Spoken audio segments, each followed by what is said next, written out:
At 89 years old, Oscar-winning actress Julie Andrews is not looking back on her career. She's digging deeper than ever before. In her new memoir, released this month to thunderous acclaim, the screen and stage icon has shattered the veneers of childhood wonder and Hollywood gloss. With typical grace, she's opened the door to private moments and confessed truths so startling that fans are still gasping at the revelations. One line, in particular, has the world buzzing. He was massive. Even Andrews's famously calm poise trembles on that page, hinting at a secret that existed at the heart of her life for decades. We know Julie Andrews for Mary Poppins's gentle magic and Maria's soaring melodies amid the Alps. We remember her as the embodiment of kindness, never someone who'd court controversy or wield her voice like a sword. Yet in Chapter 11 of her memoir, she pauses mid-story, takes a breath, and names the person who changed everything. An early mentor, a husband, and a creative force she adored and sometimes feared. She recounts how, at the height of her West End fame, she encountered a man whose physical presence and emotional power left her breathless. He was massive in every sense of the word, she writes, not just in stature, but in influence, ambition, and, most remarkably, in love. This confession emerges amid recollections of her first London audition, standing in a cramped theater foyer, clutching a well-worn sheet of music. She describes the moment she locked eyes with him across the room. His broad shoulders and ringing laughter outpaced the crowded whispers. He offered her a role that launched her into stardom, guiding and shaping her vocal technique through long nights in smoky rehearsal halls. Yet with success came the tension of unspoken power dynamics. At 22, she was an ingenue. He was 20 years her senior, a giant of the stage, and her unwavering supporter. Their chemistry became a quiet undercurrent beneath rehearsals and red carpet premieres. Andrews's prose peels back layers of decorum to reveal how she oscillated between admiration and intimidation. Every time he entered the room, I felt both protected and vulnerable, she admits. His handshake could ground me or shatter me, depending on his mood. I learned to watch the curve of his smile as closely as I studied the conductor's baton. Her memoir recounts evenings spent in his study, sipping tea by a crackling fire while he dissected her performance with pinpoint accuracy. Those critiques, she writes, taught her more about voice and artistry than any conservatory curriculum. He was massive in his belief that every note mattered, she recalls, and I was lucky to bear the weight of his expectations.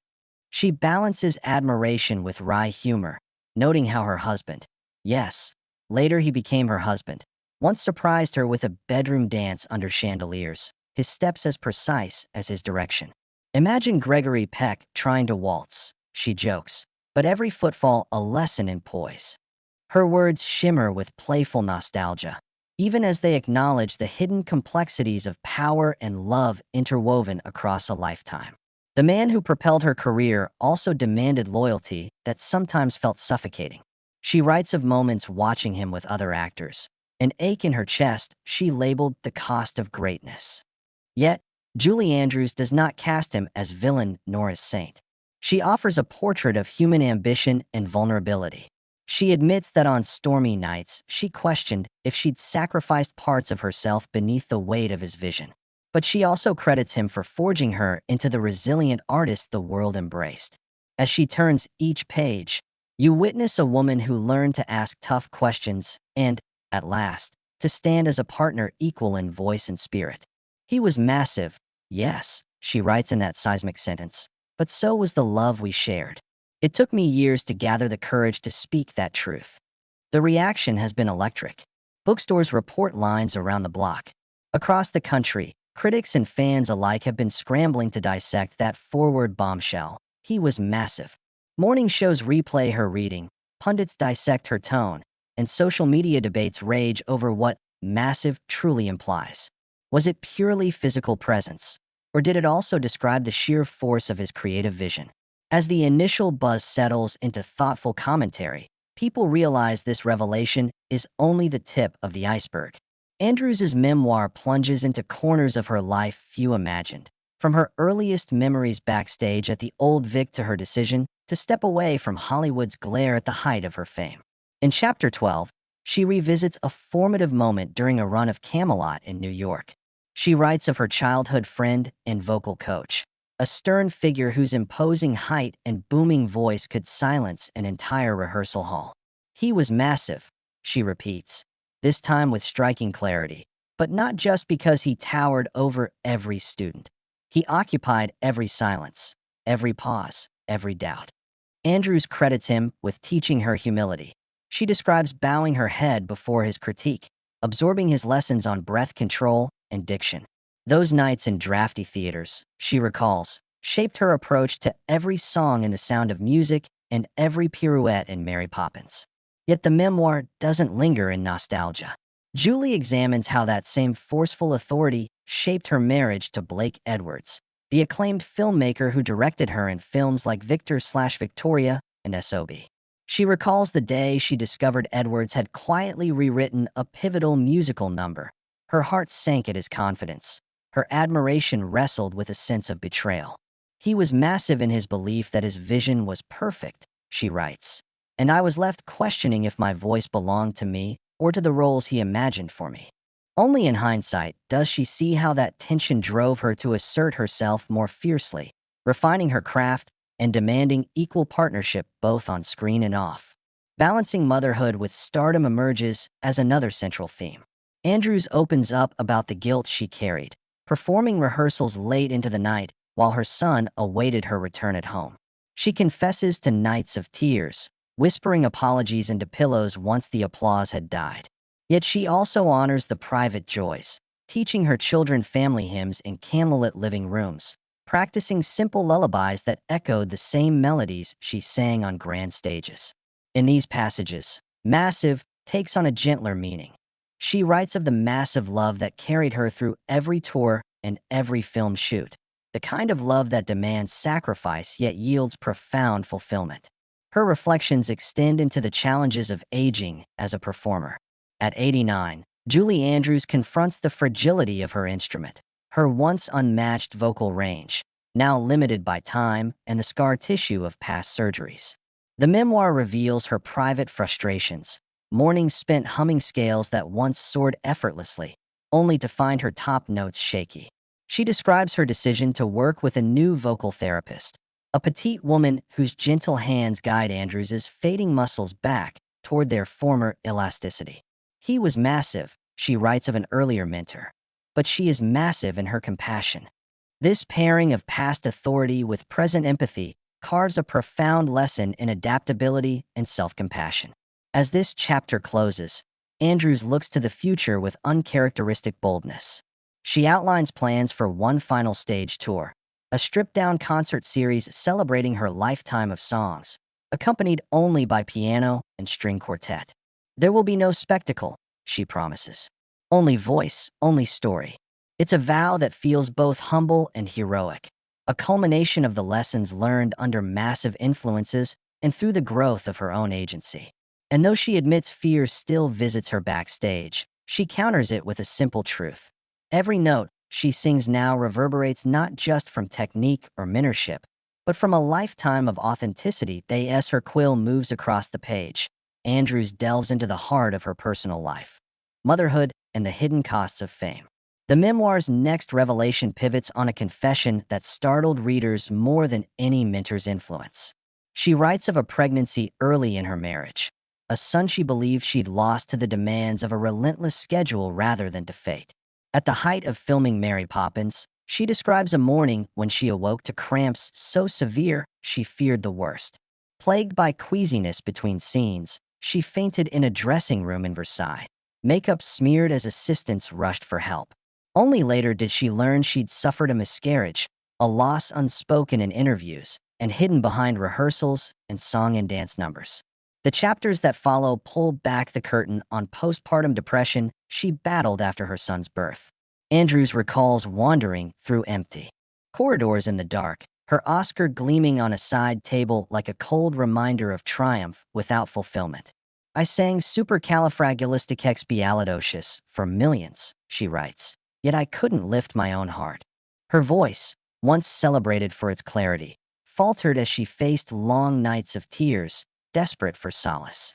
She credits her daughter's first smile as the spark that returned her will to live. Yet she doesn't shy away from describing the guilt that lingered. Guilt that she'd left her children alone with nannies while she chased applause around the globe. Andrews treats these episodes not as confessions of weakness, but as invitations to empathy. She writes of the day she realized that massive love could feel as crushing as any critique. Alone in a Parisian flat, she held her newborn son against her chest and wept, fearing she'd never master the dual roles of artist and mother. She recalls a letter from Julie, her childhood friend, urging her to take a hiatus, advice she initially resisted for fear of losing momentum. Only after collapsing backstage at an unscheduled concert did she accept that even a Mary Poppins must rest her umbrella. In a graceful pivot, a single sentence reframes the narrative. He was massive in his encouragement to pause. Here, she honors Blake Edwards once more, this time as a partner who insisted she protect her precious family moments. She details how Edwards paused a film schedule, shipped her back home by private jet, and insisted she take a month away from scripts and spotlights. His presence, once criticized for overbearing ambition, now receives an equal measure of gratitude. He became her protector, his massive devotion the lifeline that tethered her to sanity amid chaos. The memoir then explores the legacy of child stardom on Andrews' own family. She reveals how her daughter navigated life under the weight of a famous surname, and how she counseled both children to seek identities beyond their mother's legacy. With unflinching honesty, she admits to moments of jealousy when her son received praise for his musical talents, a pang of regret for believing her own path should define theirs. "I was massive in my expectations," she confesses, "and they needed a softer guide." She writes of long walks in English gardens, where she and her daughter exchanged laughter about misconstrued gossip columns, each moment a healing balm for past pressures. Transitioning toward her final act of self-assertion, Andrews then recounts the moment she declined a multi-picture deal offered by Disney executives. By then in her 60s, she'd been courted to reprise Mary Poppins on the silver screen. Studio heads touted a massive payday, but she declined, insisting that the role no longer resonated with who she had become. That decision marked a turning point. She chose authenticity over nostalgia, prioritizing her own voice above legacy.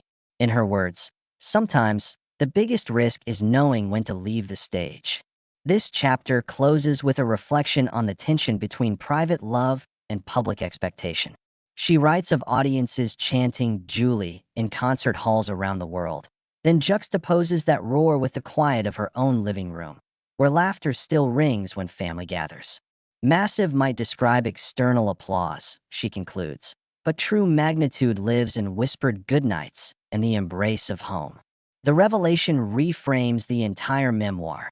It isn't merely a chronicle of mentorships and accolades, but a testament to vulnerability, balance, and the enduring power of self-knowledge.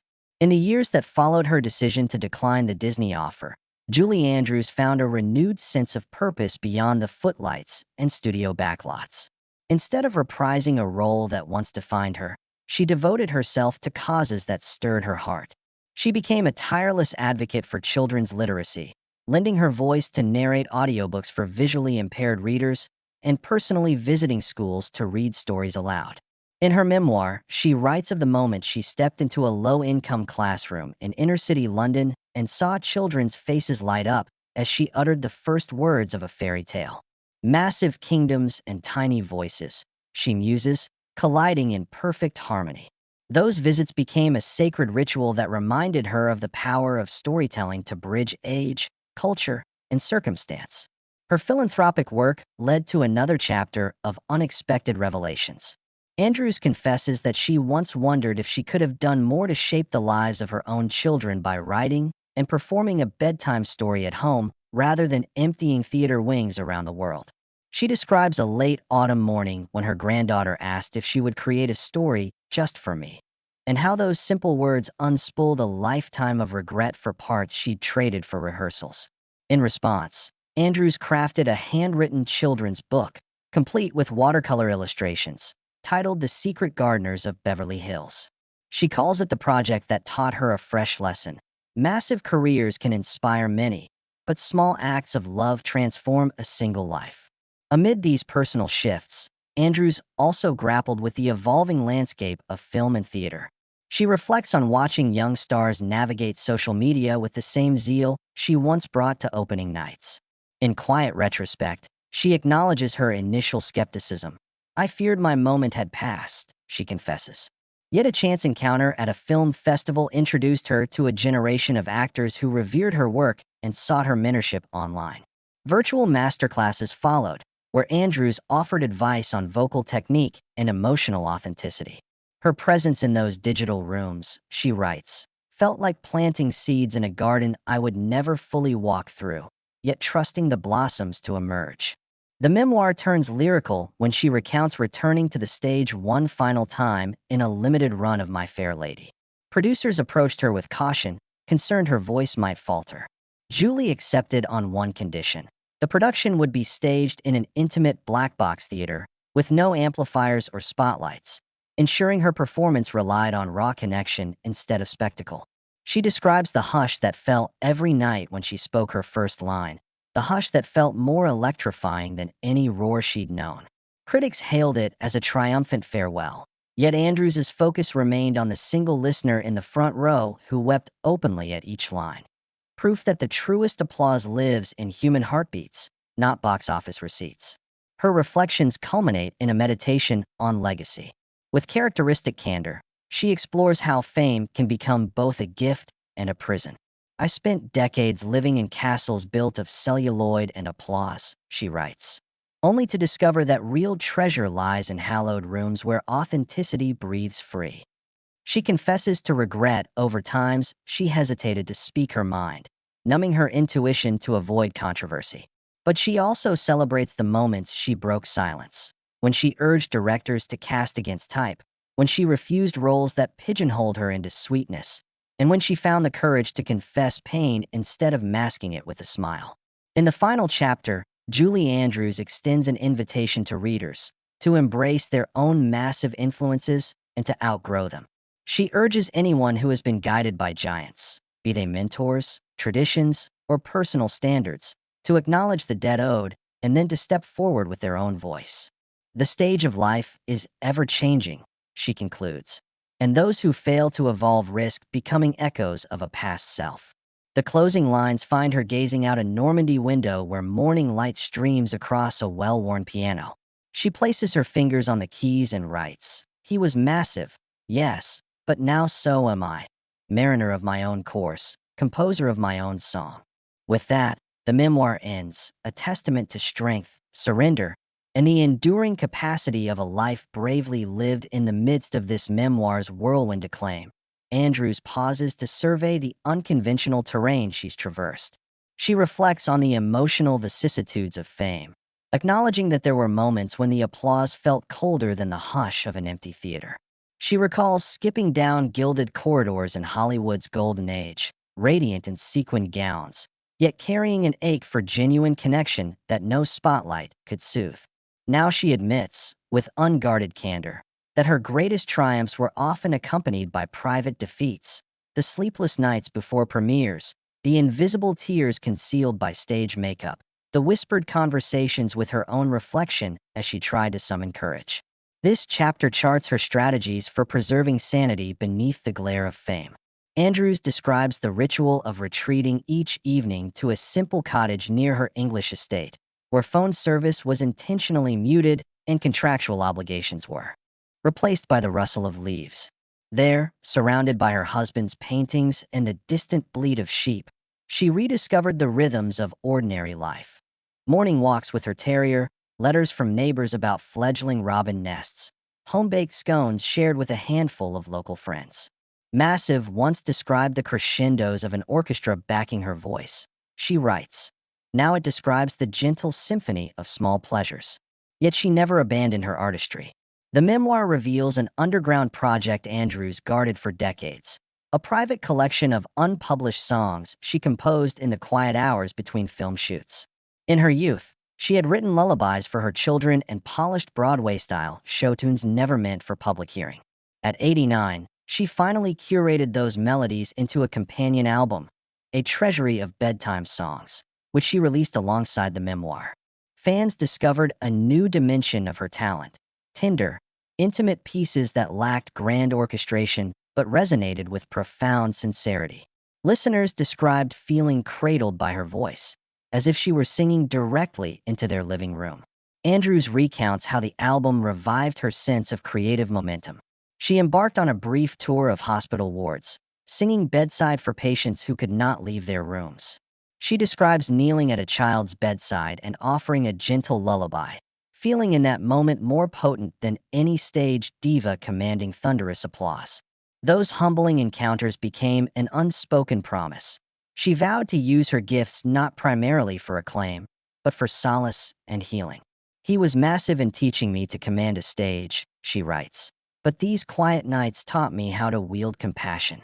The memoir's penultimate pages explore her evolving relationship with technology and media. Andrews recounts fielding emails from young animators seeking permission to use her likeness in fan art, from virtual reality designers hoping to recreate her voice for immersive experiences, and from podcast hosts craving her insights on show business's future. Once apprehensive about digital platforms, she now marvels at their power to connect generations. She writes of logging into a late-night live stream to answer viewer questions, her once pristine set replaced by a cozy study lit by lamps and stacked books. In that unvarnished setting, her laughter rang truer than any studio cackle. Finally, Andrews turns inward, examining the private cost of public storytelling. She recalls a dream in which she performed Mary Poppins without rehearsals, her voice faltering, her children in the audience weeping. She woke with the bittersweet certainty that every performance, even the most beloved, is also an act of self-exposure. This realization crystallizes into her closing philosophy: that every artist carries multiple selves, the public one adorned in costume and the private one residing behind closed doors.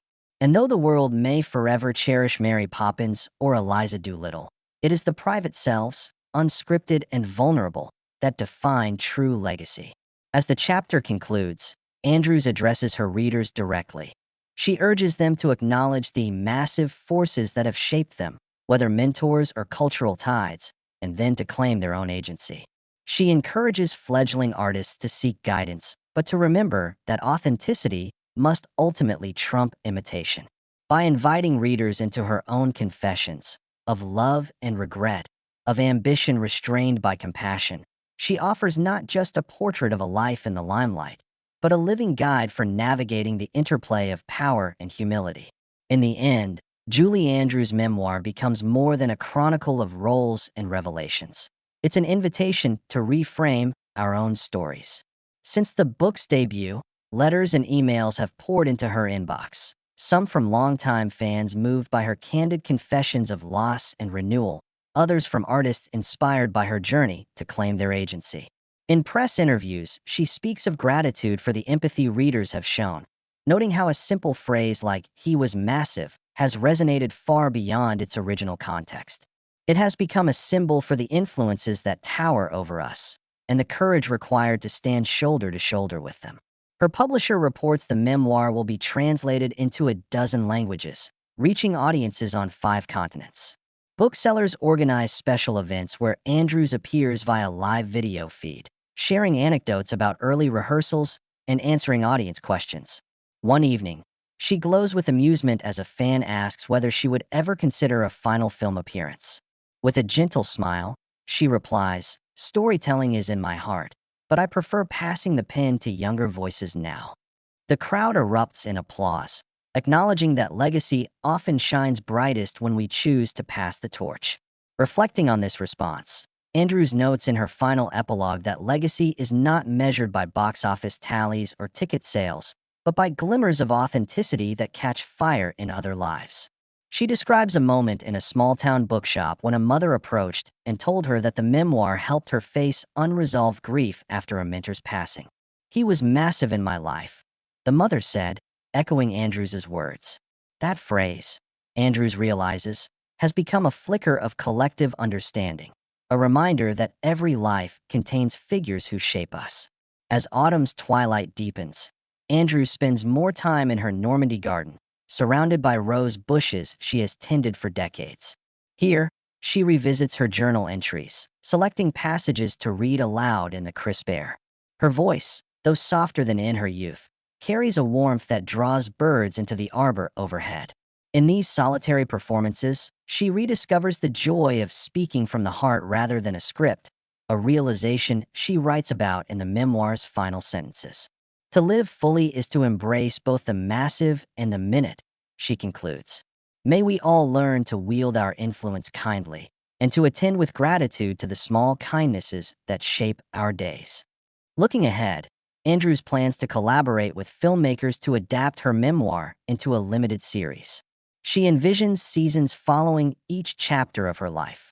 Chapter 1 in London's West End, Chapter 2 at Hollywood's peak, Chapter 3 in the quiet revolutions of her later years. She hopes that viewers will witness not only the glamour, but also the vulnerability that she has laid bare on the page. It will be a different kind of performance, she says. One where I no longer hide behind a character, but stand as myself, with all my flaws and strengths. In the wake of the memoir's success, Andrews has proudly launched a philanthropic foundation to support emerging storytellers and community outreach programs. Known as the Andrews Legacy Trust, it offers grants and residencies to writers exploring personal histories or cultural memory projects. Each year, Andrews selects a cohort of fellows who receive one-on-one mentorship in crafting authentic narratives. She frequently hosts online workshops where she shares exercises that helped her excavate decades-old memories, encouraging participants to face the towering influences in their own lives. Writing is an act of courage, she reminds them, but the world needs every voice that dares to tell its truth. Perhaps the most enduring impact of her memoir will be the permission it grants to readers to explore their own hidden truths. Andrews frequently reminds interviewers that every person carries an untold chapter, waiting for the courage to be written. She encourages anyone who has lived under the shadow of powerful figures, parents, teachers, cultural icons, to honor those lessons, then to step forward and claim their own narrative. In doing so, she believes we all become authors of our destinies rather than mere footnotes in someone else's story. And so, at 89, Julie Andrews offers her final confession not as a reveal of scandal, but as a gift of authenticity. She shows us that embracing massive influences demands humility as well as strength, and that true artistry lies in the marriage of vulnerability and grace. As her serenade of memoir pages draws to a close, we sense that her greatest role is not a character on stage, but the ever-evolving author of her own life, teaching us all to face our behemoths and, in turn, discover how truly massive our own voices can be.